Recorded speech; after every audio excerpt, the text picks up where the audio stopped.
En esta sesión vamos a hablar de una cuestión muy importante que tiene que ver con el capítulo 28 de La Regenta. Nos quedan 3 capítulos para llegar a la consumación de la tragedia final, del desenlace trágico final que nos permitirá explicar qué es en novela una tragedia y cómo se constituye en el discurso narrativo, en el discurso de la novela, una tragedia. Y vamos aproximándonos hacia esa tragedia. Pero antes de llegar a ella nos encontramos con una serie de hechos absolutamente decisivos. El capítulo 28 se inicia in medias res, en el mismo contexto en el que in medias res, es decir, en mitad del asunto, en mitad de la fábula, en mitad de la acción, terminó el capítulo 27. Como recordarán los lectores de esta novela, el capítulo 27 termina cuando estalla una tormenta de verano en la finca estival que tienen los marqueses de Vegallana a las afueras de Vetusta. Y al irrumpir una tromba de agua terrible, una tormenta de verano terrible, el magistral decide con Víctor Quintanar ir a buscar a la regenta para que no se moje en el monte.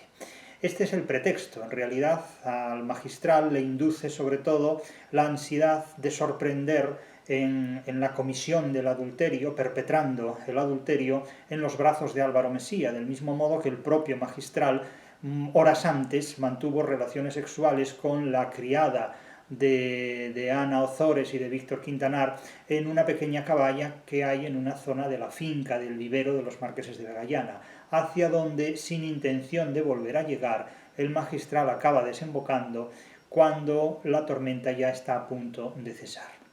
Entonces, en ese contexto de la tormenta de verano en el que el magistral induce a Víctor Quintanar a encontrarse con la regenta, a rescatar a la regenta de la tormenta en el monte, con un paraguas por el monte, en una situación completamente ridícula.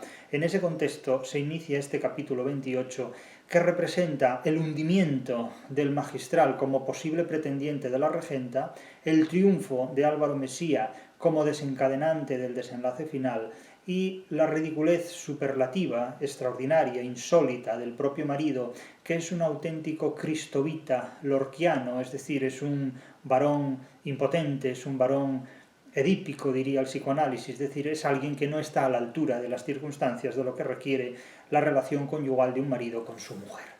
En el más puro estilo tradicional, dicho sea de paso, en el más puro estilo del siglo de oro. Bien, en este contexto asistimos, el lector o el espectador, si esto fuera una representación teatral, asiste a esa disputa que verbalmente mantienen Víctor Quintanar y el magistral cuando, trepando por las zonas más boscosas de la finca del vivero de los marqueses de Vegallana, van en busca de Ana Ozores, como si Ana Ozores estuviera sola, como si fuera alguien deficiente física o minusválida, que no pudiera ser atendida por otras personas que la acompañaban en ese momento.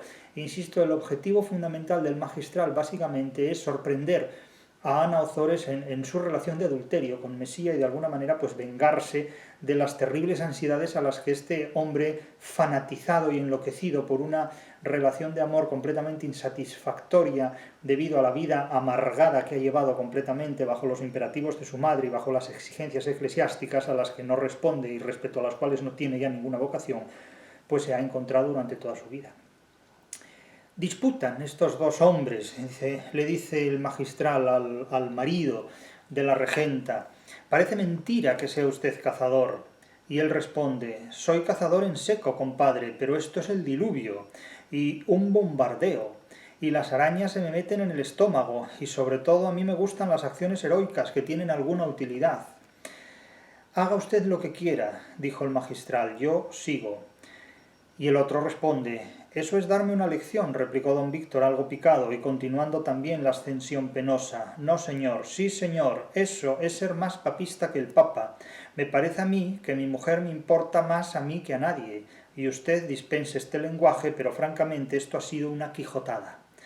Es decir, el propio Quijote no deja de ser irónico que en este punto el personaje más quijotesco de la regenta, que es Víctor Quintanar, es quien habla aquí ahora mismo y quien califica de Quijote y de quijotada lo que está haciendo el magistral, a quien, insisto, califica de Quijote. Por lo tanto, el magistral en este punto queda más degradado todavía que el marido que va a ser un cornudo dentro de un capítulo. Prácticamente al final de este capítulo ya a Quintanar ya le asoman los cuernos. Quiero decir que el propio Mesías va a poner los cuernos a Quintanar ya en este capítulo 28. Si el capítulo 28 es clave en la regenta, es porque en él se consuma el adulterio. Es decir, es la consumación del adulterio. Eso es este capítulo, la consumación del adulterio. De tal manera que este pobre hombre, este cristovita, este marido impotente, este Quijote de la regenta, califica de quijotada lo que está haciendo el magistral. Quintanar comprendió que aquello era una insolencia, pero estaba furioso y no quiso recogerla. El primer impulso de don Fermín fue descargar el puño de paraguas sobre la cabeza de aquel hombre que se le antojaba idiota en aquella ocasión, pero se contuvo por multitud de consideraciones y continuó subiendo en silencio. El caso es que Quintanar piensa, este hombre está loco, y a pesar de todo le seguía, jadeante, con un palmo de lengua colgando y a 20 pasos otra vez. Cuando se comienzan a producir este tipo de imágenes, imaginemos la imagen, valga la paronomasia, de Quintanar siguiendo al magistral, con un palmo de lengua colgando y a 20 pasos otra vez. Quiero decir, esta es una imagen completamente grotesca, es una imagen completamente ridícula y grotesca, las dos cosas. Grotesca porque por un lado da pena, es decir, uno siente piedad por este pobre hombre Quintanar, y por otro lado siente risa, es decir, lo grotesco es la correspondencia, la yuxtaposición, la amalgama de un elemento que causa risa con otro elemento que resulta incompatible con la risa que causó el elemento anterior. Es grotesco en este punto, pero es que el propio magistral, que no es grotesco, sí es ridículo, porque está adoptando un comportamiento que se sitúa fuera de lo normalmente exigido a un cura y fuera también incluso de lo normalmente exigido a un amante. Es decir, no se expone en estas condiciones un amante verdaderamente profesional. En este sentido, el magistral deja claro, deja muy de manifiesto que no es un amante profesional, no es un don Juan profesional. Es decir, don Álvaro Mesía nunca habría hecho esto, pero don Fermín de Pas sí, porque don Fermín de Pas es un enamorado, pero no es un don Juan. Es decir, es un cura, es un canónigo, es un hombre cuyas exigencias en la vida son otras muy diferentes a la autenticidad del amor. Es decir, un cura es alguien que debe reprimir el amor cuando lo siente, o debe sublimarlo, debe transformarlo en unas realidades que poco o nada tienen que ver con lo genuinamente que es ese amor que supuestamente siente. Pero eso es algo que sabrán los curas. Yo ni soy cura, ni he reprimido nunca este tipo de películas, evidentemente. Eso ya cada cual que hable de por sí. El caso es que de Pas subió corriendo cuanto podía, tropezando con troncos y zarzas, ramas caídas y ramas pendientes. Iba ciego y añadimos nosotros, iba también haciendo el ridículo. El ridículo es un comportamiento humano que, insisto, está por debajo de lo normativamente exigido o que se desarrolla al margen de lo normativamente exigido. Pero tanto si se desarrolla al margen de lo normativamente exigido como si se desarrolla por debajo de lo normativamente exigido es, en el primer caso, una paranormalidad y en el segundo caso, una subnormalidad. Es decir, algo que está en paralelo a lo normativamente exigido o debajo de lo normativamente exigido. Quien protagoniza el ridículo suele ser alguien que lo protagoniza de manera inconsciente, es decir, si fuera consciente del ridículo que hace no lo haría, pero el gran problema de quien protagoniza un hecho ridículo es que no es consciente del ridículo que hace, bien por ignorancia o bien por inocencia. Evidentemente no consideramos que los niños hacen el ridículo, porque consideramos que los niños son inocentes.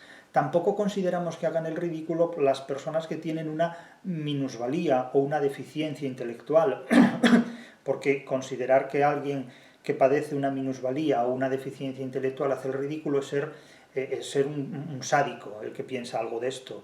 Y no hay que olvidar que ha habido épocas en la historia en las que se burlaba uno de alguien que padecía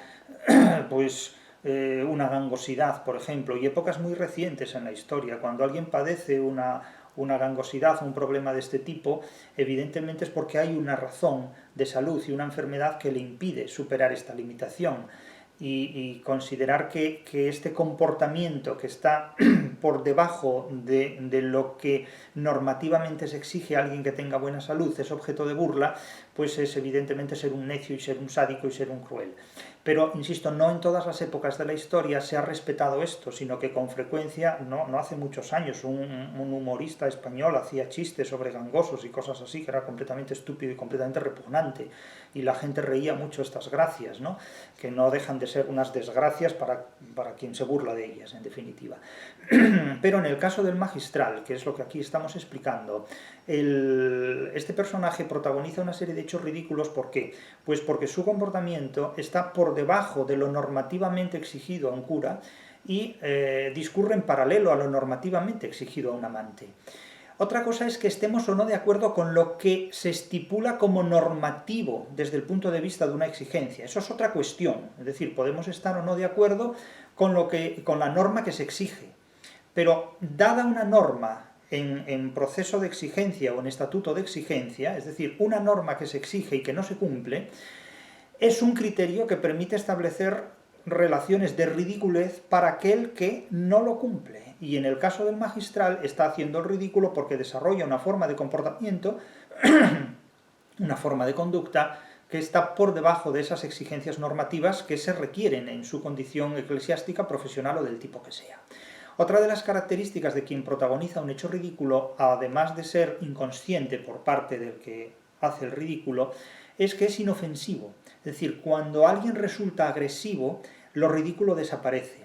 Es decir, Don Quijote es un personaje ridículo, es un ser ridículo, hasta que comienza a ser agresivo. Es decir, cuando Don Quijote se lanza con su adarga contra otra persona, lo ridículo queda desvanecido y queda reemplazado por una agresividad que disuelve completamente cualquier recepción o cualquier interpretación ridícula de esos hechos. Es decir, lo ridículo se desvanece cuando los efectos cómicos de lo ridículo dan lugar a una agresividad que puede tener consecuencias dramáticas o más adelante trágicas incluso, en un determinado contexto. Por lo tanto, no hay que considerar que lo ridículo se mantiene indefectiblemente, sino que lo ridículo cesa cuando comienza una agresividad que resulta incompatible con la ridiculez, ¿no? En este punto. Pero el magistral en este sentido es inconsciente del ridículo que está haciendo y es totalmente inofensivo. Es totalmente inofensivo porque no daña a nadie. Nadie sale ni siquiera con un constipado ni con un catarro de esta peripecia. El caso es que el magistral iba ciego, y añadimos por nuestra parte haciendo el ridículo. Le daba el corazón que reventaba de celos, de cólera, que iba a sorprender a don Álvaro y a la regenta en coloquio amoroso cuando más podría ser, pues manteniendo relaciones sexuales como él, porque claro, piensa el diablo que todos son de su condición, piensa el ladrón que todos son de su condición, y en este caso el diablo, como él había mantenido horas antes relaciones sexuales con Petra. Por lo tanto, piensa que los demás lo mismo, pues claro, evidentemente. ¿Por qué? ¿No era lo probable que estuvieran con ellos Paco, Joaquín, Visita, Obdulia y los demás que habían subido al bosque? No, gritaba el presentimiento, y razonaba diciendo: don Álvaro sabe mucho de estas aventuras, ya habrá él aprovechado la ocasión, ya se habrá dado trazas para quedarse a solas con la regenta. Paco y Joaquín no habrán puesto obstáculos, habrán procurado lo mismo para quedarse con Obdulia y Edelmira, respectivamente. Visitación los habrá ayudado. Bermúdez es un idiota, de fijo están solos. Y vuelta a correr cuanto podía, tropezando sin cesar, arrastrando con dificultad el balandrán, que es la capa eclesiástica que va desde el cuello a los talones. Imaginémonos el ridículo que es un cura corriendo por el monte bajo una tormenta con un paraguas abierto, buscando a una presunta amante, y vestido con esa indumentaria eclesiástica del siglo XIX. En el balandrán empapado, que pesaba arrobas, la sotana desgarrada a trechos y cubierta de lodo y telarañas mojadas. También él llevaba la boca y los ojos envueltos en hilos pegajosos, tenues, entremetidos. Es decir, estaba hecho un poema, completamente. Llegó a lo más alto, a lo más espeso. Los truenos, todavía formidables, retumbaban ya más lejos. Se habían equivocado. No estaba hacia aquel lado la cabaña. Siguió hacia la derecha, separando con dificultad las espinas de 100 plantas ariscas que le cerraban el paso. Al fin vio entre las ramas la caseta rústica. Alguien se movía dentro. Corrió como un loco, sin saber lo que iba a hacer si encontraba allí lo que esperaba. Dispuesto a matar si era preciso, ciego. Jinojo, —Que me ha dado usted un susto —gritó don Víctor, que descansaba allí dentro, sobre un banco rústico, mientras retorcía con fuerza el sombrero flexible que chorreaba una catarata de agua clara. —No están —dijo el magistral, sin pensar en la sospecha que podían despertar su aspecto, su conducta, su voz trémula, todo lo que delataba a voces su pasión, sus celos, su indignación de marido ultrajado, absurda en él. Pero Víctor Quintanar también estaba preocupado, como dice el narrador, y no le faltaba motivo, y el pobre hombre confiesa enteramente al magistral lo que ha encontrado allí, en aquella cabaña. «Mire usted lo que he encontrado aquí», dijo, y sacó del bolsillo, entre dos dedos, una liga de seda roja con hebilla de plata, una liga de mujer. No la vamos a mostrar aquí, claro, no tenemos las ligas de la regenta. «Una liga de mi mujer». Y... «¿Una liga de mi mujer?», contestó aquel marido tranquilo como tal, pero sorprendido con el hallazgo por lo raro. «¿Una liga de su mujer?». El magistral abrió la boca estupefacto, admirando la estupidez de aquel hombre que aún no sospechaba nada. Es decir, y ahora Quintanar explica cómo se encuentra en la cabaña con la liga de su mujer, que el magistral todavía no tiene tiempo ni a reaccionar, porque dirá, estuvo aquí Ana Ozores con Álvaro Mesía y perdió la liga. No es posible, porque nosotros hemos estado aquí, Petra y él lo sabe, y esto solo lo saben Petra y él. Es decir, continuó Quintanar, una liga que fue de mi mujer, pero que me consta que ya no es suya. Sé que no le sirven, desde que ha engordado con los aires de la aldea, con la leche, etc., y que se las ha regalado a su doncella, a Petra, de modo que esta liga es de Petra. Petra ha estado aquí, y esto es lo que me preocupa. ¿A qué ha venido Petra aquí? A perder las ligas. Por esto estoy preocupado, y por esto he creído oportuno dar a usted estas explicaciones. Al fin, Petra es de mi casa, está a mi servicio y me importa su honra, y estoy seguro que esta liga es de Petra. Evidentemente, esta liga es de Petra porque Petra ha estado ahí hace unas horas, donde ha mantenido relaciones sexuales con el magistral, que suponemos habrá quitado el balandrán y la sotana para hacerle perder a Petra la liga. Don Fermín estaba rojo de vergüenza. Lo sentía él. Todo aquello que había podido ser trágico se había convertido en una aventura cómica, ridícula, y el remordimiento de lo grotesco empezó a pincharle el cerebro con botonazos de jaqueca. Es decir, la tormenta presuntamente trágica termina en la supremacía del ridículo y en la supremacía de lo grotesco, y en una ironía privada que no se puede contar, el magistral no lo puede contar.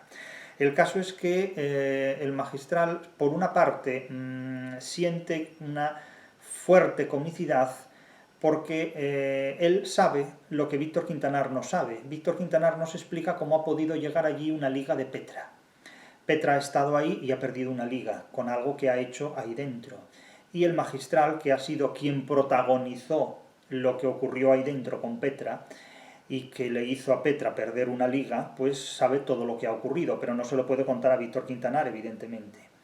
Comprendió el magistral por qué torcidos senderos conocía el ex regente las ligas de su mujer. Pero lo más irónico de este caso es lo que acaba de decir esta frase. Comprendía el magistral por qué torcidos senderos conocía el ex regente las ligas de su mujer. Esto es una situación muy penosa y muy patética. ¿Por qué razón?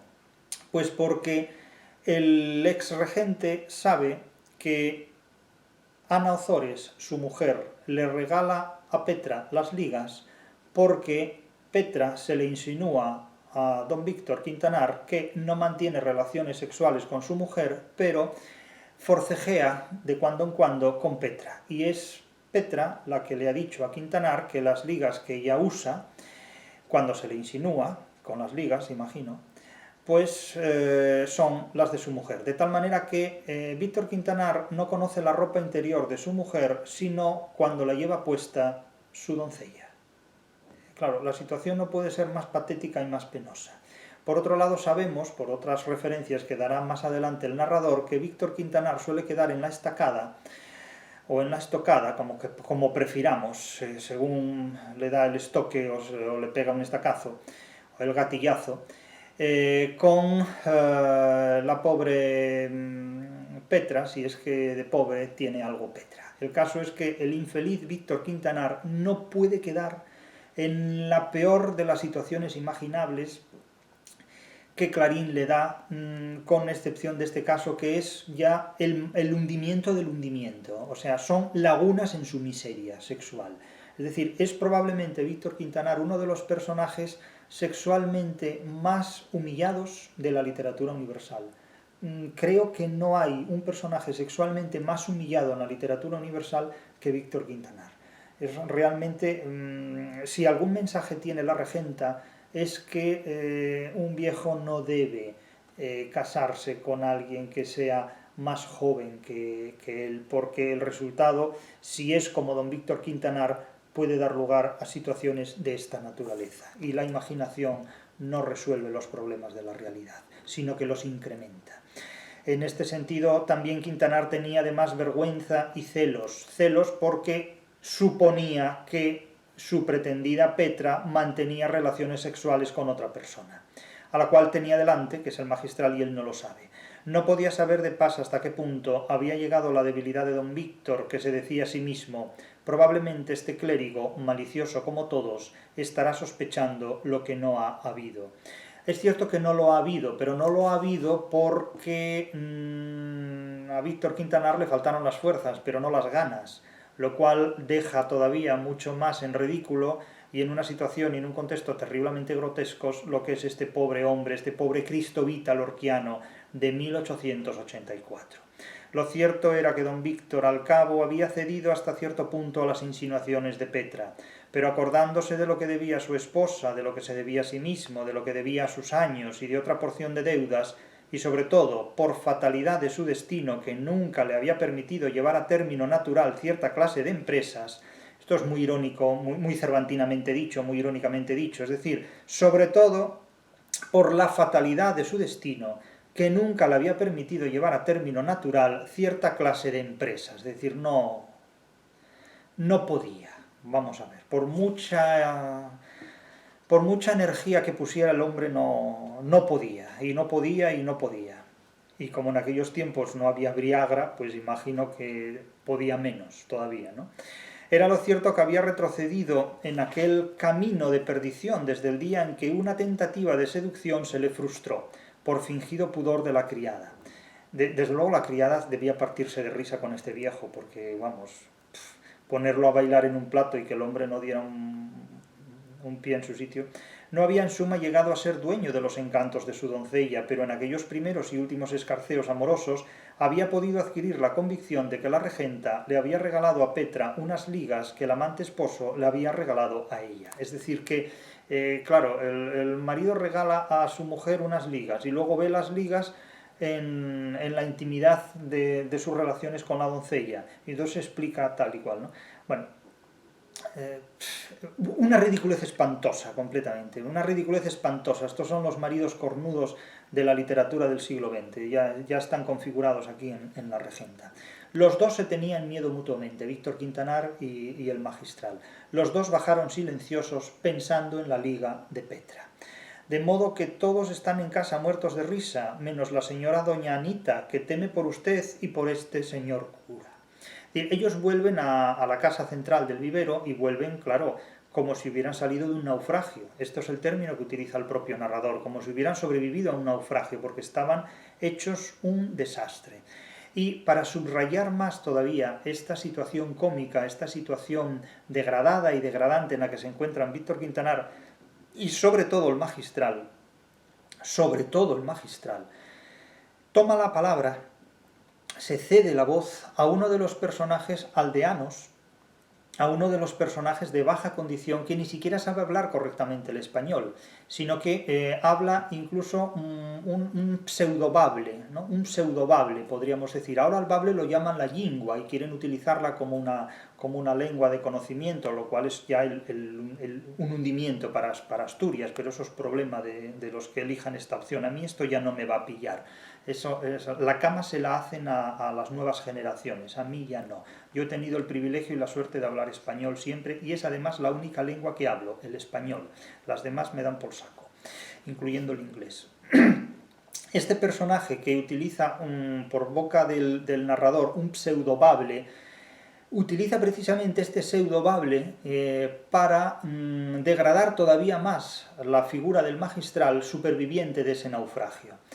Y dice, no ha sido mala broma, jaja, pobrecitos, y da lástima verles, sobre todo este señor cura está hecho un eciomo. Un eciomo sería un ecceomo, pero está, digamos, degradado, está deformado, es decir, que está proyectando una expresión ridícula, está hablando con prevaricaciones lingüísticas, para degradar todavía más el referente al que apela, que el referente es la persona del magistral. Perdonando la comparanza, es una sopa, anda, anda, y cómo se le ha ponido todo el melindrán cómo se le ha ponido todo el melindrán El melindrán es el balandrán, es decir, es esa indumentaria que va desde el cuello a los talones, es una indumentaria talar que va cubierta con una capa o esclavina. El melindrán y la sotana parece un charco. Claro, digo que es pseudobable porque en bable no hay pretéritos perfectos, es decir, se le ha ponido todo, eso no existe en bable, eso es, en todo caso, serían variantes que se dan en León a partir de Castilla, pero no en el bable de Asturias, es decir, en Asturias, de hecho, en el español que se habla en Asturias, el bable suele ser un español mal hablado, en definitiva.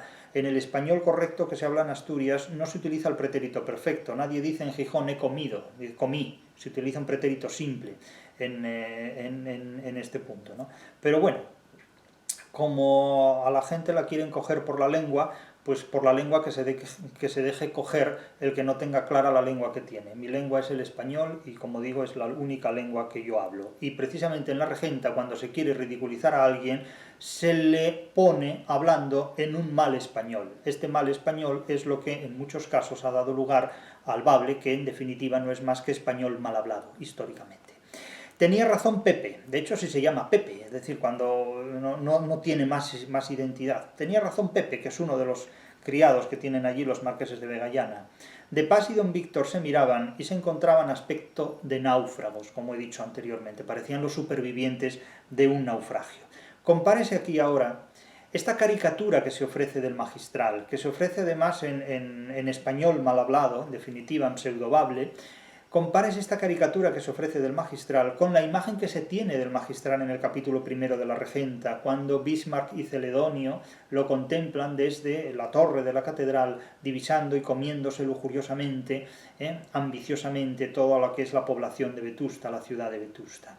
Claro, ese magistral, después de 28 capítulos, ha quedado reducido a esto. Y ha quedado reducido a esto por no saber comportarse racionalmente como alguien que no sabe lo que es el amor. Es decir, el amor lo ha trastornado completamente, porque el magistral no ha sido educado para enamorarse. Es decir, cuando la educación no nos enseña ni siquiera a enamorarnos racionalmente como es debido, pues entonces el resultado es que haces el ridículo, haces el idiota, haces el payaso. Y como la mayor parte de la gente lo único que puede hacer en su vida es el idiota y el payaso, puede permitirse ese lujo. Es decir, solo un idiota puede permitirse el lujo de ser idiota. Los que no lo son, cuando se convierten en idiotas, fracasan en muchas de las condiciones vitales que se proponen. El magistral no se puede permitir este fracaso y a partir de este momento el magistral ya habrá perdido definitivamente toda relación y toda posibilidad de éxito en sus relaciones ya con Ana Ozores, incluso también con otras personas, en definitiva. Pero contrástese dialécticamente la imagen que tiene el magistral en el capítulo primero de la Regenta y la imagen caricaturizadísima al máximo que alcanza en este momento tan degradado de lo que es el vivero. El vivero es precisamente el lugar, es el antídoto del magistral, es el lugar más antitético a las pretensiones del magistral. El lugar por excelencia del magistral es la catedral. Es la catedral, es el templo, es el escenario de la religión y en todo caso aquellas casas de Vetusta como la de Petronila Rianzares, el gran Constantino, o la familia Carraspique. Pero el vivero, el palacio del marqués de Vegallana y todos los territorios controlados de alguna manera por la Vetusta profana son lugares muy aciagos para el magistral y muy adversos para el magistral. La narración prosigue de una manera que no tiene desperdicio. En ese sentido, claro, tras haber protagonizado semejante episodio y haber vuelto completamente empapado, el magistral solo puede volver a su casa. El magistral, en vez de entrar en la puerta, el magistral, en vez de entrar en la huerta por el postigo por donde habían salido, dio vuelta a la muralla y entró en las cocheras. Claro, no quería que lo viera nadie. De donde hizo sacar su miserable berlina de alquiler. Don Víctor no le vio siquiera separarse de él, tan absorto iba. Encontró el magistral al marqués, que no quería dejarle marchar en aquel estado. Pero si usted va a coger una pulmonía, múdese usted, ahí habrá ropa. No hubo modo de convencerle. Despídame usted de la marquesa, en una carrera estoy en mi casa. Y dejó el vivero, no tan a escape como él hubiera querido, sino a un trote falso que poco a poco se fue convirtiendo en un paso menos que regular. Pero hombre, castiga usted a ese animal, gritaba don Fermín al cochero. Mire usted que voy calado hasta los huesos y quiero llegar pronto a mi casa. El cochero, ante la perspectiva de una propina, descargó 2 tremendos latigazos a los lomos del rocín, que vino a apagar así la ira concentrada por tantas horas en el pecho del provisor. Aquellos latigazos los hubiera descargado el canónigo de buen grado sobre el rostro de Mesía. Sí, pero Mesía ya te ganó la partida, muchacho. Ser un cura hoy es un problema, hoy y en el siglo XIX también. Don Fermín llevaba el alma sofocada de hastío, de desprecio de sí mismo. ¡Qué jornada!, pensaba, ¡qué jornada! No le quedaba ni el consuelo de compadecerse. Merecido tenía todo aquello. Y ahora viene una frase que es capital en la regenta. El mundo, era como el confesionario lo mostraba, un montón de basura. Claro, hoy día incluso dirían un montón de mierda, pero el Clarín y el Magistral son gente educada. El mundo era como el confesionario lo mostraba, un montón de basura. Claro, el Magistral llega aquí al nihilismo, llega aquí a la decepción más absoluta. Las pasiones nobles, grandes, sueños, aprensiones, hipocresía del vicio. Buena prueba era él mismo, que a pesar de sentirse enamorado por modo angélico, caía una y otra vez en groseras aventuras y satisfacía como un miserable los apetitos más bajos. Piensa en las relaciones sexuales que ha mantenido con Petra, es decir, sin amor, relaciones sexuales sin amor, porque por Petra no tiene ningún interés, tiene un auténtico desprecio. Y al fin Teresina era de su casa, pero Petra era de la otra, de Ana. Ya no se disculpaba con los sofismas del maquiavelismo, de la connivencia de tener de su parte a la criada Petra. Con unas cuantas monedas de oro hubiera conseguido lo mismo. Y don Víctor, otro miserable, y además un estúpido que merecía cuanto mal le viniera encima, como él. Como Ana lo merecían también, como lo merecía el mundo entero, que era un lodazal. Oh, aquellos relámpagos debían quemar el mundo entero si se quería hacer justicia de una vez. Es decir, está apocalíptico completamente, o sea, desintegrado y apocalíptico está el tío, ¿no? Todo era pequeño, asqueroso, bajo, y él como todo. Es decir, se siente absolutamente hecho una basura. Y lo que había dicho el médico ubi irritatio, es decir, que Ana caería en brazos de don Álvaro, que era fatal aquella caída, y tanto misticismo y tanto hermano mayor del alma, ¿para qué había servido? Farsa, hipocresía inconsciente, como la propia, como la del universo entero. Es decir, que hay una situación de nihilismo y de absoluto fracaso. Era para decirle, bueno, bien llegado al desengaño, necesitaste 28 capítulos para desengañarte, pero ¿qué te crees tú que es la relación humana? ¿Qué te crees tú que es la amistad, el amor, la convivencia, la alianza? ¿Qué te crees tú que es todo eso? Infeliz, que no te han educado para enamorarte, en definitiva. El frío le hizo pensar en la ropa, y la ropa le hizo pensar en su madre. Esa es otra, decía él, ¿qué va a decir mi madre al verme entrar así? Tendré que inventar otra mentira. Bah, una más que importa, y los otros allá, a sus anchas, podrán, si quieren, cometer sus torpezas delante del mismo idiota del marido. ¿Quién es aquí el marido? ¿Quién es aquí el ofendido? Yo, que siento la ofensa, que la preveo, que la huelo en el aire, no él que no la ve, aun puesta delante de los ojos. Pero aquí cabe hacerse una pregunta que no tiene sentido, porque nosotros no somos quien escribió la novela, no fuimos quienes escribimos la novela, fue Clarín. Si el magistral fuera una persona decente, que no lo es, que es un envidioso, que es una persona que odia, que es un miserable, si fuera una persona como es, abriría los ojos a Víctor Quintanar y le diría, te van a poner los cuernos. Haría previsible la tragedia y sin embargo el magistral no solo desea ya que la tragedia tenga lugar, sino que va a hacer todo lo posible para que la tragedia tenga lugar y no hará nada en absoluto para evitarla. De tal forma que es un hombre profundamente envidioso, resentido, es un ambicioso y es un miserable. El magistral protagoniza el destino que protagonizan todos los envidiosos, que es morir de ira, en definitiva. Es la muerte por ira, la muerte por irascibilidad, por envidia, por todos los pecados capitales juntos, que son los que representa este tío, en definitiva, el magistral, que debería simbolizar precisamente la virtud, el saber estar por encima de todas estas pasiones, y es todo lo contrario, es decir, el magistral es un compendio de todos los pecados y particularmente de los pecados capitales. Claro, es completamente la antítesis de lo que su primer capítulo en la novela hace creer y hace ver al lector o al espectador. Y su muerte es una muerte irascible, es una muerte por ira. Es un hombre condenado a vivir en la miseria emocional, que es lo que les ocurre básicamente a todos los ambiciosos, porque basta que seas un ambicioso para que tengas todos los problemas codificados en los pecados capitales, es decir, en la envidia, en la lujuria, en la pereza, hasta en la gula, que era lo que se dice en el primer capítulo, que lo que sentía por la ciudad era gula. En definitiva, se insiste precisamente desde el primer momento en que el magistral está codificado para ser el compendio superlativo de todos los pecados capitales y muchos más que los capitales, ¿no? Un trueno que retumbó sobre Vetusta sirvió de acompañamiento a la cólera del canónigo. Esta es una escena, una imagen por otro lado muy romántica dentro de la novela realista. Los rayos que quería le esperaban arriba, en casa, dispuestos a estallar sobre su cabeza, su madre. Cuando se acostó aquella noche, pensaba que en su vida había tenido tan formidable reyerta con su señora madre.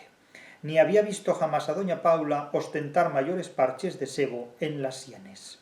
Y al dormirse, la última idea que le perseguía, la que más le atormentaba con sus punzadas, era la del ridículo. Ya hemos hablado antes del ridículo, de adoptar un comportamiento que, por inconsciencia, está por debajo de lo normativamente exigido o que discurre de forma grotesca en paralelo a lo normativamente exigido. Y eso es lo que ha hecho el magistral, el ridículo.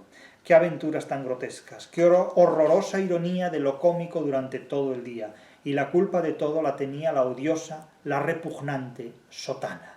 Es decir, lo que para doña Paula era la indumentaria del hombre libre, la toga del hombre libre, así la calificaba doña Paula, la toga del hombre libre, para el magistral es la odiosa, la repugnante sotana. ¿Qué es el magistral? La cáscara de un cura. Él mismo lo dice incluso cuando está procesionando por las calles de Vetusta, llevando a su lado a la regenta como se puede llevar un perro. Exactamente igual. Un perro de los de antes, no de los de ahora, que son los que te llevan a ti. Se jugaba al escondite por toda la casa. Entre tanto, allá en el vivero se jugaba al escondite por toda la casa. Ellos se divierten como niños, como los nobles del jardín de los cerezos de Chejov. Ya se sabía que al vivero no se iba a otra cosa. Visitación, Obdulia y Edelmira también. Eran las que conocían mejor los lugares más recónditos y escondidos, donde había puertas de escape y todo lo que exigían aquellos juegos infantiles a que se entregaban sin pensar en los muchos años que tenían varias de aquellas personas tan alegres, es decir, de un infantilismo emocional impresionante.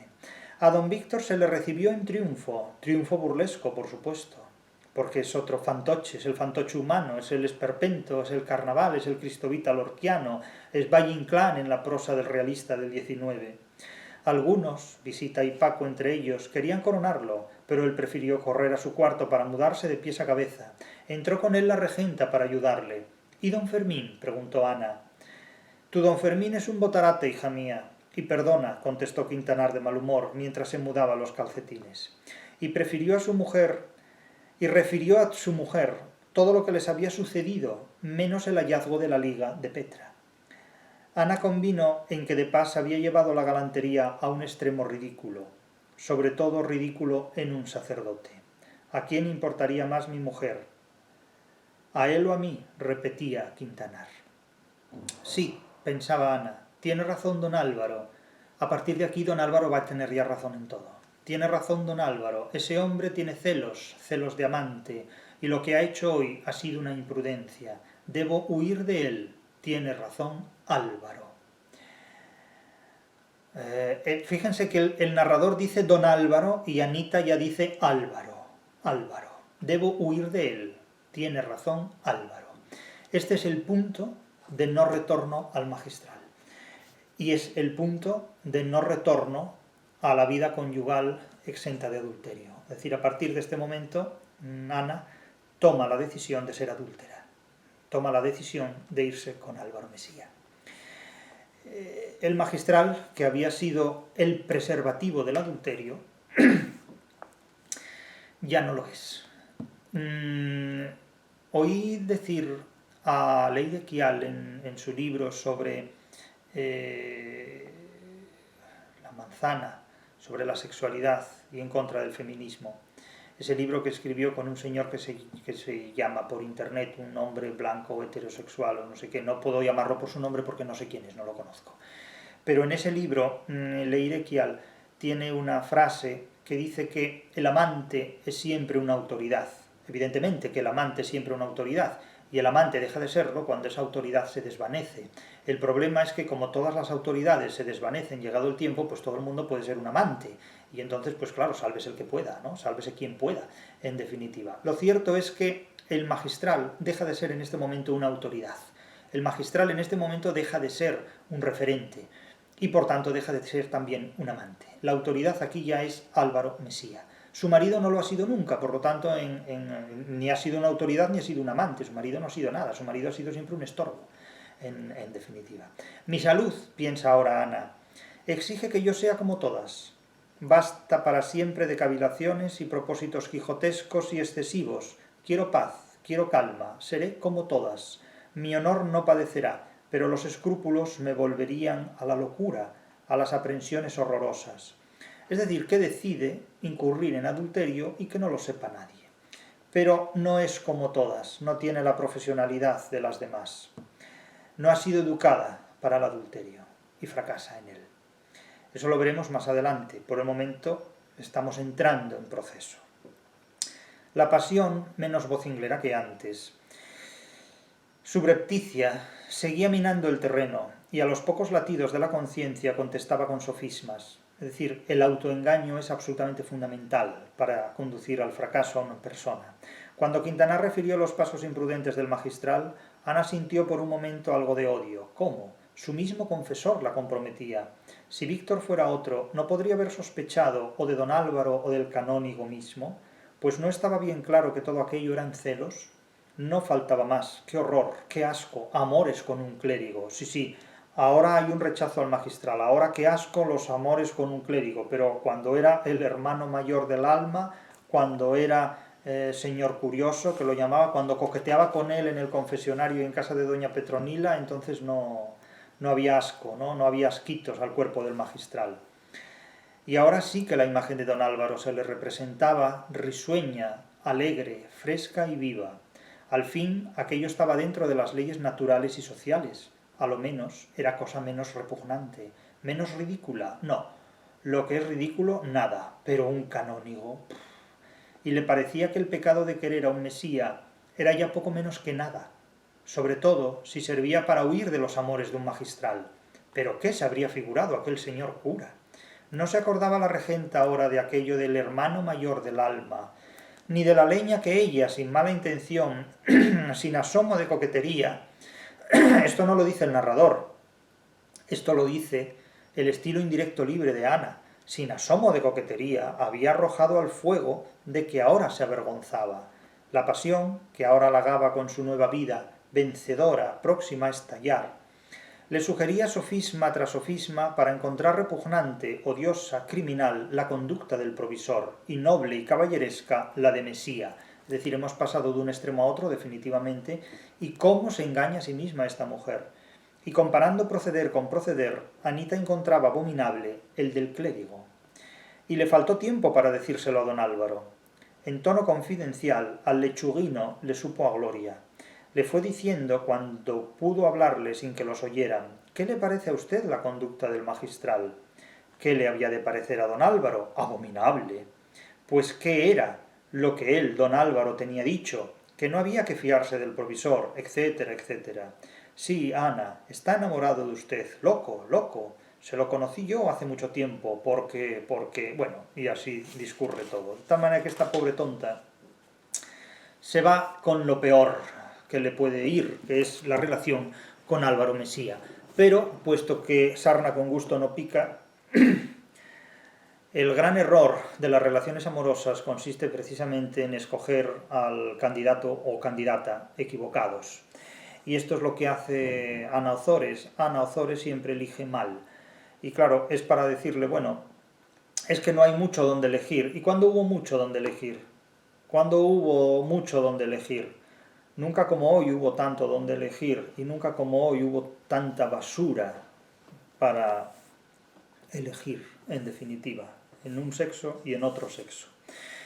De tal forma que siguen los jueguecitos en el vivero y mientras los demás juegan al escondite y juegan infantilmente, Ana Ozores y Álvaro Mesía están ya a punto de caramelo y a punto de adulterio. A punto de adulterio Ana, porque Mesía no incurre en ningún adulterio. Y mientras abajo sonaba el ruido confuso y cárrulo de las despedidas y preparativos de marcha, y detrás el estrépito de los que corrían en las galerías, y allá en el cielo, de tarde en tarde, el bramido del trueno, la regenta, sin notar las gotas de agua en el rostro o encontrando deliciosa aquella frescura, oía por la primera vez de su vida una declaración de amor, apasionada pero respetuosa, discreta, toda idealismo, llena de salvedades y eufemismos que las circunstancias y el estado de Ana exigían, con lo cual crecía su encanto irresistible para aquella mujer que sentía las emociones de los 15 años al frisar con los 30 años. Es decir, su infantilismo en el amor es absolutamente superlativo también. No tenía valor ni aun deseo de mandar a don Álvaro que se callase porque no quería, que se reportase, que mirase quién era ella. Bastante lo miraba, bastante se contenía para lo mucho que aseguraba sentir y sentiría de fijo. No, que no se calle, que hable toda la vida, decía el alma entera de la regenta. Y Ana, encendida la mejilla, cerca de la cual hablaba el presidente del casino, no pensaba en tal instante ni en que ella era casada, ni en que había sido mística, ni siquiera en que había maridos y magistrales en el mundo. Se sentía caer en un abismo de flores. Aquello era caer, sí, pero caer al cielo. Bueno, ya veremos a ver qué es lo que encierra el cielo de esa caída. Ella consideraba que no, que por allí no se iba la locura. Y es cierto, y esto yo lo he dicho en numerosas ocasiones con anterioridad, el amor no conduce a la locura, el amor conduce al placer. Otra cosa es que este placer nos ciegue en determinados momentos o nos limite en determinados momentos o nos haga fracasar en determinadas circunstancias, pero el amor no conduce a la locura. El amor es lo más racionalista que hay. Es decir, ¿acaso alguien se dedica a morrear con una pared? ¿Acaso se dedica a alguien lo voy a decir directamente, a follar con un ladrillo? Claro, es que este tipo de cosas, cuando la gente dice que el amor es una locura, no, el amor no es una locura. El amor es lo más cuerdo que hay en el mundo, el amor es lo más racionalista que hay en el mundo. Otra cosa es que ese racionalismo sea en algún caso un racionalismo idealista, que no suele serlo en casi ningún caso realmente. Otra cuestión es que el amor sea un eufemismo por el sexo, y otra cuestión es que el sexo sea también un eufemismo por el amor. Es decir, aquí hay muchas variantes y conciertos, pero lo que sí está clarísimo es que el amor no conduce a la locura, sino que conduce al placer. Otra cuestión es que la mayor parte de los que protagonizan hechos amorosos sean unos ignorantes que no sepan explicarse cuál es el racionalismo que los ha conducido precisamente al amor. Y desde luego, si algo hay racional en este mundo, es el adulterio, que exige mucho más que el amor y que el sexo simplemente concebidos, porque el adulterio exige diseñar una estrategia capaz de perpetrar relaciones sexuales al margen de la normalidad públicamente exigida en ese contexto. Que es lo que ahora está haciendo astutamente Álvaro Mesía, gestionando el adulterio, porque le está gestionando el adulterio a Ana Ozores, que ella misma no se lo sabe gestionar. ¿Qué ocurre a partir de este momento? Pues que entramos en un nuevo nocturno, es decir, los nocturnos de la regenta, que son más nocturnos que los que ofreció todo el romanticismo juntos, los ofrece la regenta como relato. Es otro episodio en el que desembocamos precisamente al final de esta jornada en el vivero, un nuevo nocturno. La tormenta tórrida del verano termina en un plácido nocturno estival. Ana ya se vulgariza por completo, ya se convierte en una adúltera más. Y hay algo que caracteriza a los adúlteros, y es que todos los adúlteros son iguales. De la misma manera que la noche hace que todos los gatos sean pardos, el adulterio hace que todos los seres humanos sean absolutamente iguales. Absolutamente iguales. Siempre le había gustado mucho a Ana que llamasen al vulgo estúpido. Para ella la señal de la distinción espiritual estaba en el desprecio del vulgo, de los vetustenses. Bueno, a Ana Ozores y a todo el mundo. Es decir, de hecho, una de las características que hace crecer los lectores de un autor es precisamente ese momento en el que cualquier autor tipifica a los demás de vulgo y propone a su lector formar parte de una minoría selecta. Esto es lo que ha hecho, por ejemplo, Michel de Montaigne, Ortega y Gasset, el propio Rousseau en muchos casos, sin duda Stefan Zweig, léase el libro de Ramón de Rubinat sobre Stefan Zweig, y muchos otros, de tal manera que al leer a determinados autores, el lector, por idiota que sea, crea que forma parte del grupo de los inteligentes. Insisto, esto es, digamos, el sortilegio o el fetiche o el talismán que en tanto que escritores contienen escritores, insisto, como Michel de Montaigne, Rousseau, el propio Nietzsche, que es un psicópata de categoría, pero que sin embargo es capaz de hacer creer al lector que forma parte del grupo de los inteligentes. Nietzsche escribió una serie de obras que son una auténtica basura, pero que sin embargo encantan sobre todo a las personas menos inteligentes que han aprendido a leer y a escribir, y que les hace suponer a estas personas muy poco inteligentes que son inteligentísimas. Esto es lo que les ocurre a los adolescentes, sobre todo. Pero les ocurre sobre todo a los lectores de Nietzsche, de Rousseau, de Montaigne y de Stefan Zweig. Es decir, son autores que hacen creer a sus lectores más necios, que son lectores extremadamente inteligentes. Y precisamente por esto, porque como Ana Ozores, siempre le había gustado mucho a Ana que llamasen al vulgo estúpido. Y Michel de Montaigne, Nietzsche y Rousseau son, entre otros, como Stefan Zweig, autores que se dedican a llamar al vulgo completamente estúpido, de tal manera que sus principales lectores están sobre todo en el vulgo, como el teatro de Lope de Vega, hombre, que hablan necio a la gente porque les gusta recibir ese lenguaje necio. Para ella la señal de la distinción espiritual estaba en el desprecio del vulgo, de los vetustenses, en este caso el vulgo era Vetusta. Tenía la regenta este defecto, tal vez heredado de su padre, que para distinguirse de la masa de los creyentes necesitaba recurrir a la teoría hoy muy generalizada del vulgo idiota, de la bestialidad humana, etcétera, etcétera. Y esto es un gran problema que tienen muchos autores. Muchos autores hacen creer a sus lectores, por idiotas que sean, que son personas inteligentes solo por el hecho de leerlos a ellos. Y esto es un gran problema, porque en definitiva esa masa de idiotas que se cree inteligente se convierte precisamente en el conjunto de los principales defensores de un determinado autor, que al fin y al cabo resulta completamente mitificado por lo más necio de los lectores que históricamente ha tenido. Y esto es muy de lamentar. Por eso yo recomiendo a los pocos alumnos inteligentes que tengo, porque tengo muy pocos y cada año menos, que no lean nunca ni a Schopenhauer, ni a Nietzsche, ni a Michel de Montaigne, ni a Stefan Zweig, hasta que hayan alcanzado una plena madurez intelectual.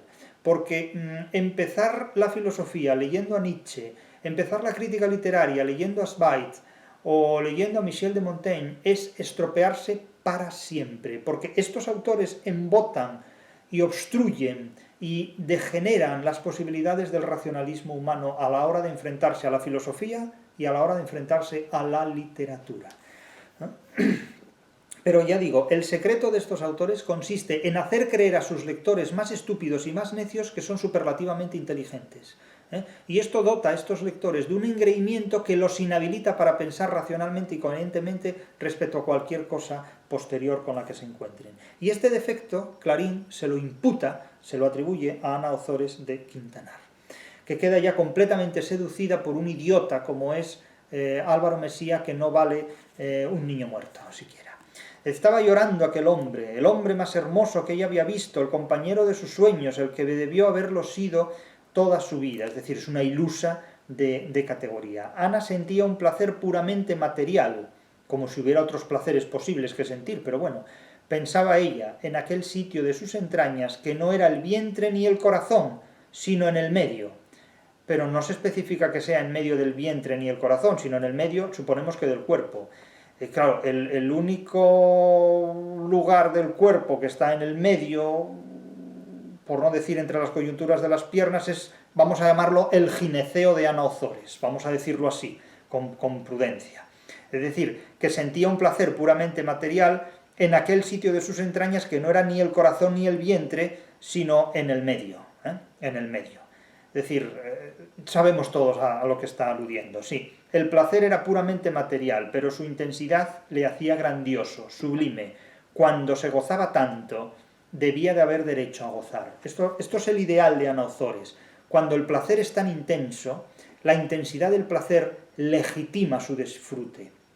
Claro, esto es algo que las feministas de hoy parecen haber olvidado. El feminismo de cuarta generación, tal como lo llama Leire Kial en su libro referido pues precisamente a discutir esta cuarta oleada del feminismo que escribió en colaboración con este señor que utiliza el apelativo de un hombre blanco, heterosexual, etc., y hace sus vídeos masivos, pues en este libro estos autores, tanto ella como él, cargan contra los enemigos del placer. Los enemigos del placer que históricamente pues, han sido los moralistas en unos casos, los filósofos en otros, los puritanos en otros, los católicos en otros, los padres de la Iglesia en otros, y en el mundo este contemporáneo que nos ha tocado vivir, los enemigos del placer son las feministas, que parece que quieren prohibir a las mujeres la satisfacción que lo que las mujeres quieren tener, ¿no? Parece que quieren convertirse en portavoces de todas las mujeres como si semejante idiotez fuera posible, como si las mujeres las fueran a dejar. Vamos, el problema del feminismo hoy día es que es un problema entre mujeres. Es decir, el feminismo no es un problema que afecte al hombre. El feminismo es un problema que tienen las feministas fundamentalistas y las mujeres que no son feministas. Es decir, es una guerra civil unisexual, entre mujeres. No es un problema que afecte a los hombres, salvo por las consecuencias que pueda tener para cualquier hombre, en particular, haber elegido a una mujer que puede verse intervenida por esta relación bélica. Pero el problema del feminismo es un problema que afecta a las mujeres entre sí. No tiene que ver con los hombres. Es un problema que las mujeres no feministas tendrán que resolver frente a las mujeres feministas. El 8 de mayo es un día problemático para las mujeres, exclusivamente para las mujeres. No es una cuestión que a los hombres nos tenga que afectar para nada, tal como está planteada hoy día la guerra de mujeres feministas contra mujeres que no son feministas. Eso es un problema de ellas, no es un problema nuestro. Si vamos a particularizar este tipo de situaciones. Es decir, es un problema de ellas porque hay una serie de mujeres que quieren impedir a otras mujeres la satisfacción del placer sexual en los términos en los que estas mujeres libremente lo eligen. Pero esto es un problema entre ellas que tendrán que resolver ellas. Es decir, cuando el machismo ha desaparecido, resulta que las machistas son ahora las feministas de cuarta generación, o de cuarta oleada, o como se quiera llamar esto. El caso es que la regenta ya está completamente entregada a Álvaro Mesía, y en este contexto de entrega irrumpe la plenitud del verano y todos se van de vacaciones de veraneo, se van a veranear, se van de vacaciones como si durante el invierno trabajaran, pero bueno. Don Víctor era más soñador que ninguno de los presentes y comienza a partir de aquí a mantener una relación muy íntima con Mesía.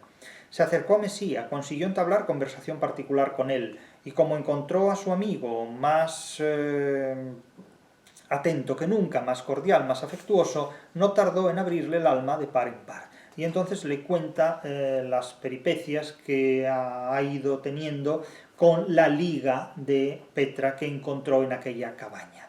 Entonces le hace confidencias incluso acerca de su propia vida sexual, de su propia vida íntima, en la que de alguna manera viene a decir que sexualmente hablando nunca ha podido llegar a consumar nada porque cierta impotencia natural se lo impedía. Es decir, se ridiculiza a sí mismo ante Álvaro Mesía como si eso fuera una especie de don natural, una característica. Entonces viene a decirle a Álvaro Mesía que él ha tenido muchísimas pretendientes, pero que en realidad, bueno, pues por ciertas limitaciones de la naturaleza nunca llegó a consumar todos esos actos sexuales a los que tantas pretendientes le invitaron. La situación es completamente ridícula, ¿no? Sobre todo cuando esta conversación, este diálogo de un varón completamente impotente y edípico, pues tiene lugar frente a un varón súper viril, frente a un don Juan, etcétera, etcétera, por muy trasnochado que esté ese don Juan.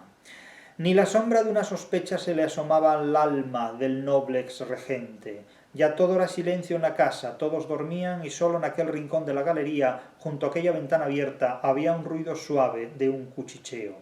Ana esquivaba unas veces las miradas de don Álvaro, que fumaba apoyando un codo muy cerca de los de Anita, también reclinada sobre el antepecho.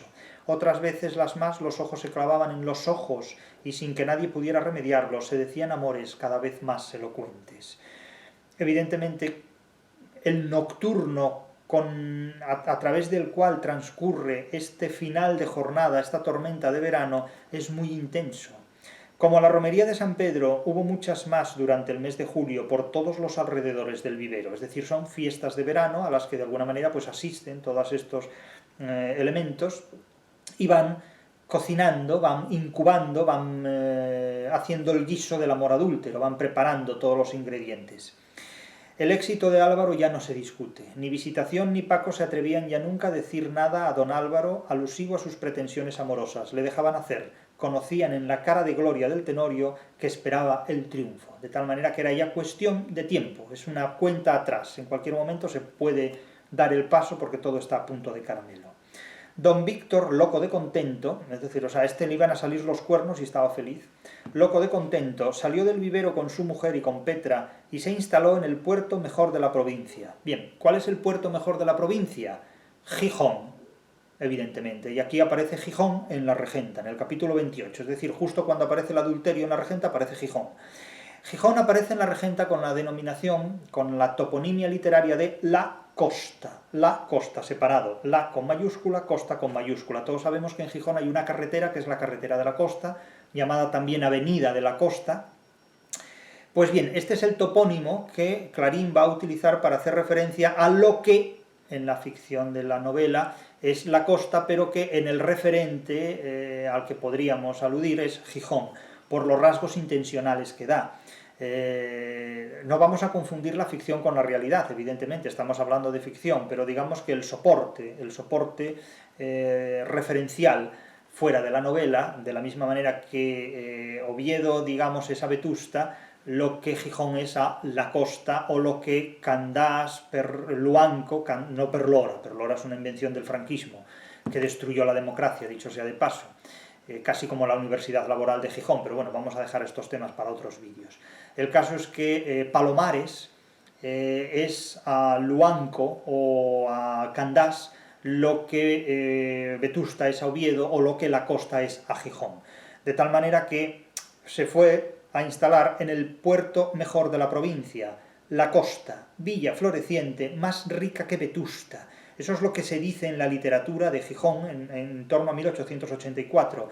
Villa floreciente, más rica que Vetusta, emporio del cabotaje, es decir, de la pesca de bajura, en una palabra, es decir, de la navegación que no pierde de vista la costa, emporio del cabotaje y vestida muy a la moda. Otros años Quintanar pasaba el mes de agosto en Palomares. Pensemos en Candás Luanco, para los que conocen la geografía de Asturias y les guste establecer relaciones con la ficción. A donde iban también visita Obdulia y alguna vez los marqueses y Mesía. También podemos pensar en Salinas, en lugar de Candás Luanco. Salinas, podía ser Palomares, donde veranea mucha de la gente de Oviedo. Salinas. Pero bueno, la ficción no da detalles, ni podemos esperar detalles de la ficción. Es como el que pretenda encontrarse a Don Quijote o a Dulcinea Encantada pues en La Mancha o en la cueva de Montesinos. Solo los locos se toman la ficción en serio. Solo los ignorantes se toman la ficción en serio. Comprendía don Fermín que su influencia iba disminuyendo, que la fe de Ana se entibiaba y en cambio crecía la desconfianza en ella. Y como perder del todo a la regenta era idea que le asustaba, dando tormento al orgullo, a los celos, hacía de tripas corazón, fingía no ver y mantenía su poder espiritual claudicante con puntales de tolerancia y estribos de paciencia. La ira la desahogaba sobre el obispo y con la curia eclesiástica cada vez era su poder mayor y más cruel su tiranía. Las ventajas de don Álvaro en el ánimo de Ana las pagaba el clero parroquial, aquel clero que Foja decía respetar tanto. nótese cómo los resentidos cada vez viven peor. Es decir, el mobiliario emocional e intelectual de un resentido es un infierno. Es decir, convierte en un infierno la vida, es el resentimiento, es la amargura total. Y pensar que así vive más de la mitad de la humanidad, por no decir casi toda ella, pues imaginemos lo que es el pensamiento feminista. Es decir, toda esta frustración, toda esta impotencia vital, toda esta insatisfacción histórica, acumulada vida tras vida. Y claro, es realmente terrible, o sea, es una auténtica tragedia vivir así, ¿no? Realmente, una auténtica tragedia. Ana fue a la costa, es decir, a Gijón, a la costa.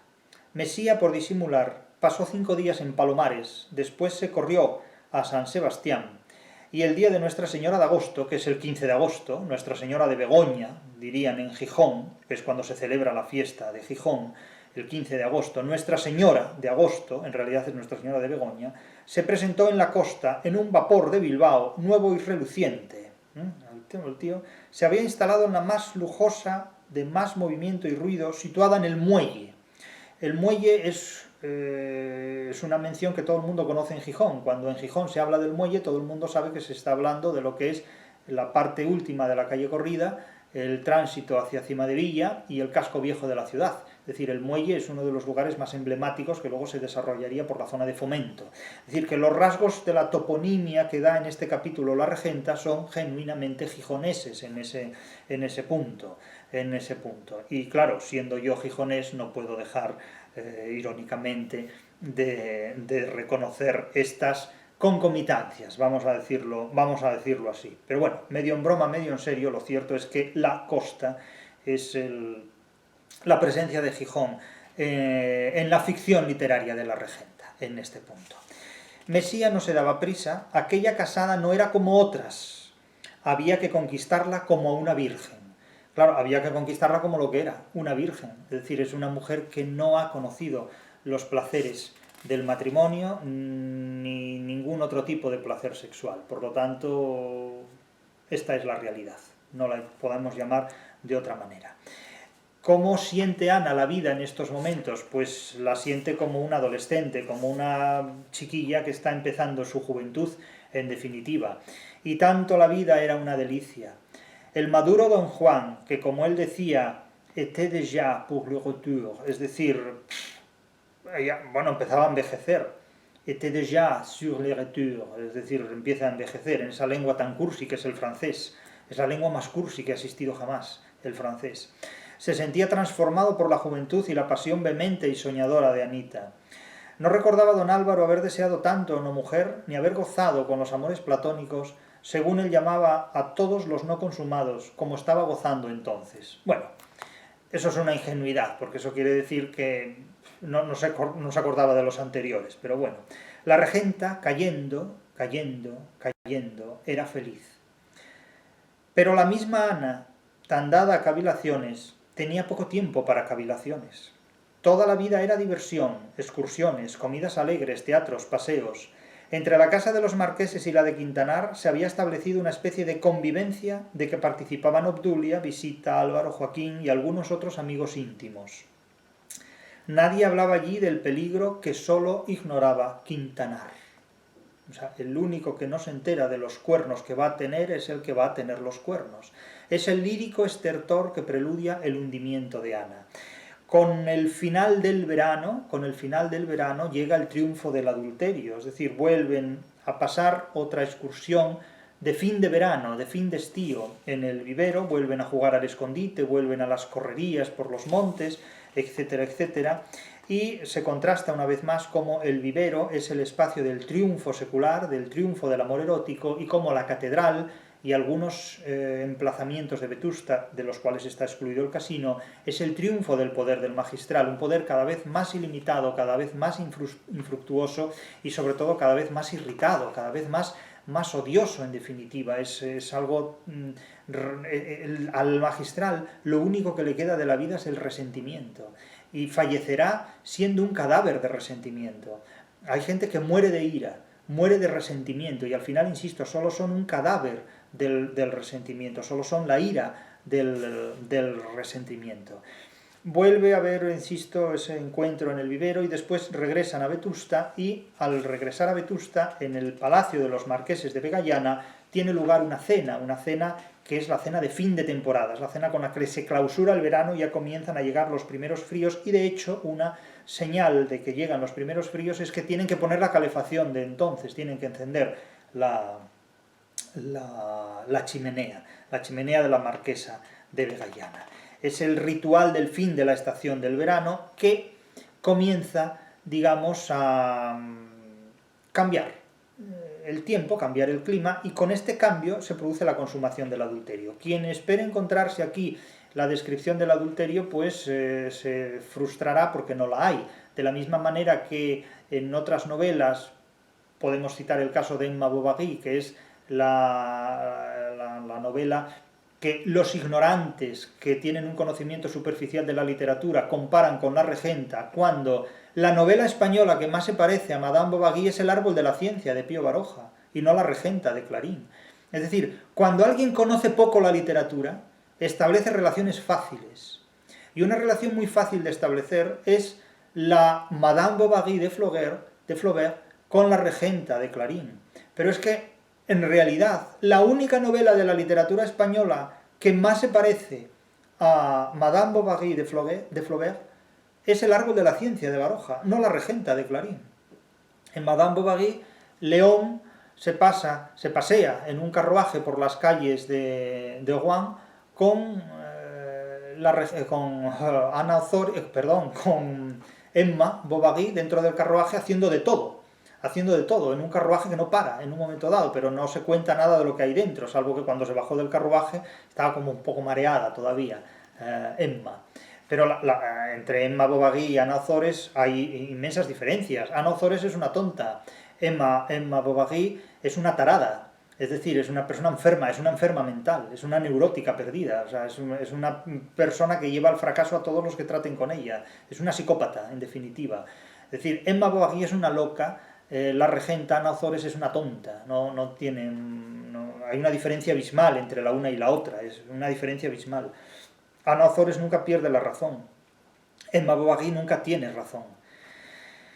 El caso es que en esa noche, en el palacio de los marqueses de Vegallana, el ex regente vuelve de nuevo a darle la lata a Álvaro Mesía, contándole sus aventuras eróticas que son completamente ridículas, son como Don Quijote peor todavía que Don Quijote con la asturiana Maritornes. Y en tanto el ex regente, a quien aquellas sombras del salón y aquella discreta luz del farol de enfrente del cuarto de luna parecían muy a propósito para confesar sus picardías eróticas, que en realidad son estupideces eróticas, continuaba el relato para decir de cuando en cuando, a manera de estribillo: «Pero qué fatalidad.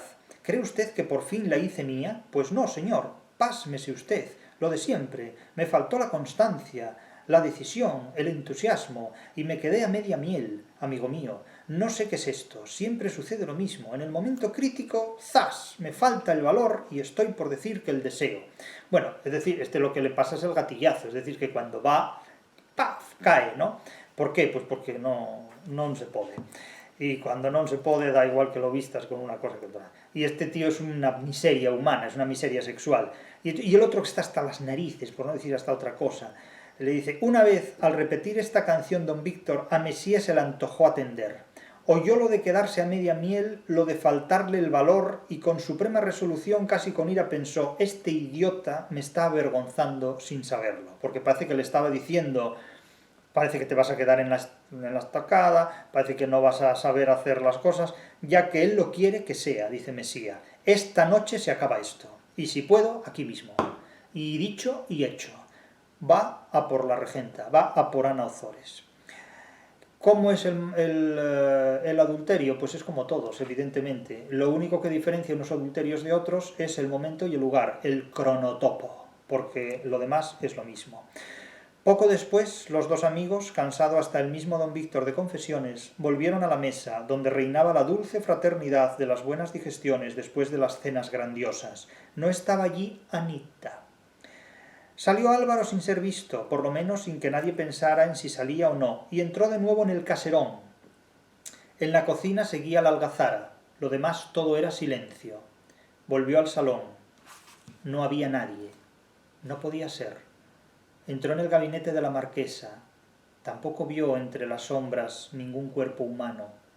Todo era sillas y butacas. Sobre ellas ningún bulto de mujer.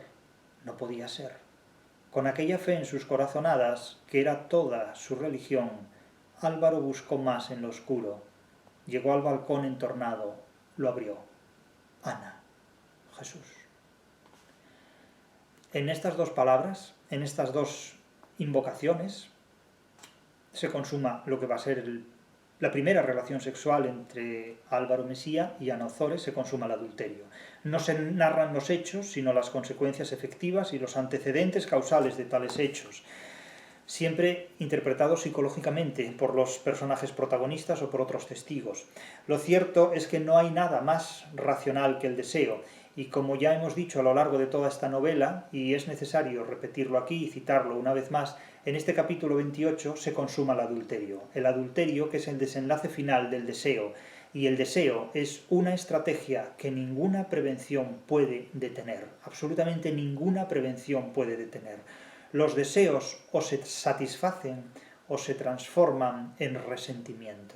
Es decir, la única vía de salida ante un callejón sin salida como el que ofrece Víctor Quintanar es o el Magistral o Álvaro Mesía, es decir, es o la satisfacción del deseo o el resentimiento. Por eso es mejor siempre que, como vulgarmente se dice, no se supere la tentación, sino que se caiga en ella.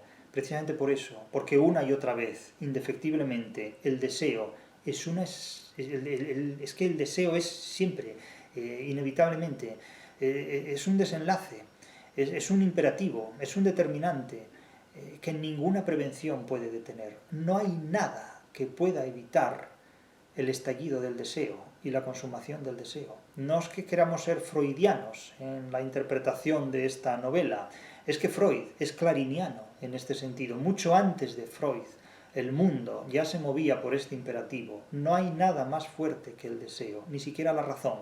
O la razón se hace compatible con el deseo, bajo la forma de adulterio, o habremos fracasado rotundamente, porque, insisto, el deseo es siempre una estrategia racional. El deseo es una estratagema, el deseo es una configuración, es un sistema de ideas que se organiza para la consecución de sus fines. Y si algo nos enseña la regenta, es que el deseo es un agua que siempre llega al mar, es un río que siempre llega absolutamente al mar, desborda todos los pantanos, desborda todos los embalses. El deseo es una fuerza que no se puede contener. O pactamos con ella, o la hacemos compatible con nuestro racionalismo, o acaba por desbordarnos irracionalmente, acaba por convertirnos en un magistral, acaba por convertirnos en una persona totalmente resentida, como son hoy día muchos grupos humanos que, declarándose enemigos del placer, niegan al prójimo la satisfacción de sus deseos. Ningún movimiento social enemigo del placer puede triunfar jamás, porque los enemigos del deseo fracasan todos, tienen perdidas de antemano todas las guerras.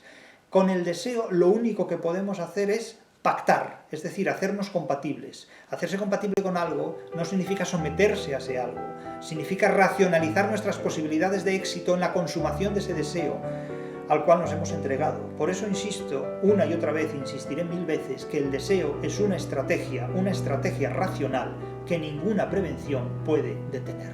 Y muestra de ello es La Regenta, no por ficción menos realista que muchas historias que han formado parte de la vida y en las cuales se fundamenta lo esencial de esta novela.